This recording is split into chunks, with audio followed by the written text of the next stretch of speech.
Thank you, Mr. Chairman. Let me follow up on that line of questioning. General Scaparrotti, do you think that we need to establish, announce, and implement more robust ROEs, particularly with regard to our Navy? This isn't the first time that it seems that ROEs were very weak. Obviously, we had Navy sailors taken hostage by Iranian in the Gulf. What do we need to do here to bolster this and send a message that we're going to act more forcefully? Well, sir, I think that, and I'm not sure that ROE that our forces are operating under at this present time. I mean, the exact rules of engagement. But if you look at our rules of engagement generally, Joint Staff Rules of Engagement, they always have the right of self-defense and to act in self-defense.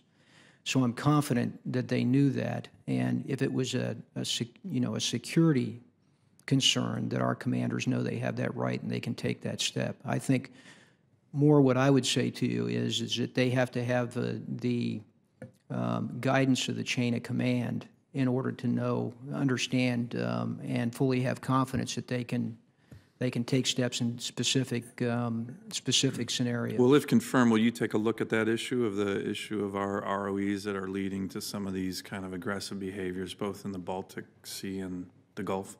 Yes, sir. Let me turn to another area. Both of you have enormous areas of responsibility in terms of geographic scope. One place where you actually overlap is the Arctic.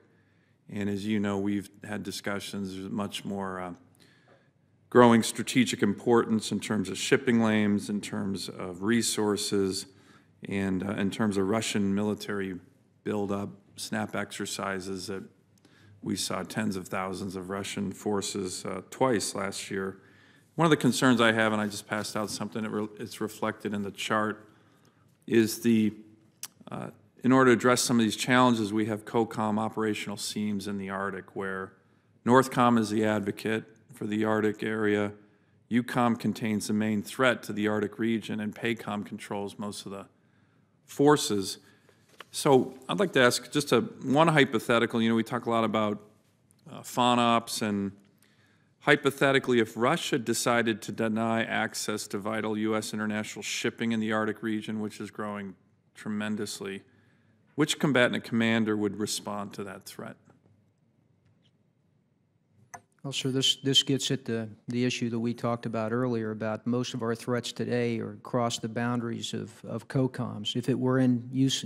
EUCOM's area, I would take the lead, and the others would primarily be in support of that. But if it were shipping, like right there in the Bering Strait, which is very close to your area, but not really in your area. It's kind of in your area, General Robinson, but not really. This goes to the seams issues.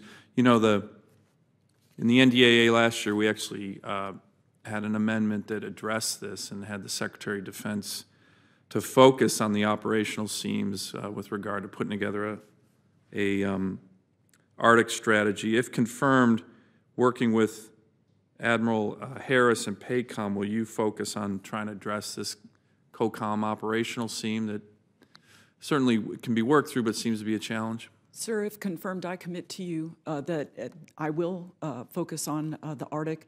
It is a complex place. It's becoming much more congested, and I will focus on understanding comprehensively what that is, along with Admiral Harris, and come back to you and talk about what should we do. Great. General Scaparrotti? Yes, sir, I agree, I will. And in the NDAA last year, it focused on the Secretary of Defense, because of these issues and the growing threat, being required to develop an Arctic strategy and new operational plans that reflect the new situation in the Arctic. If confirmed, will you work with OSD to make sure that those requirements from the Congress are fulfilled? Yes, sir. I commit to you to come back and talk to you what I learn.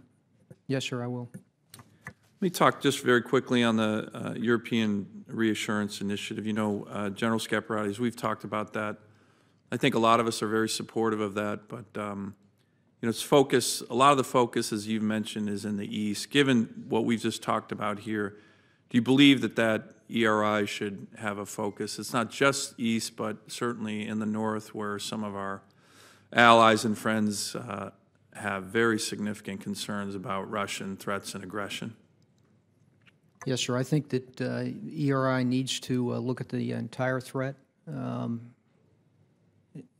the entire threat, as well as it needs to be joint in nature. There are other areas that we need to look at, if confirmed, I will look at as I move forward.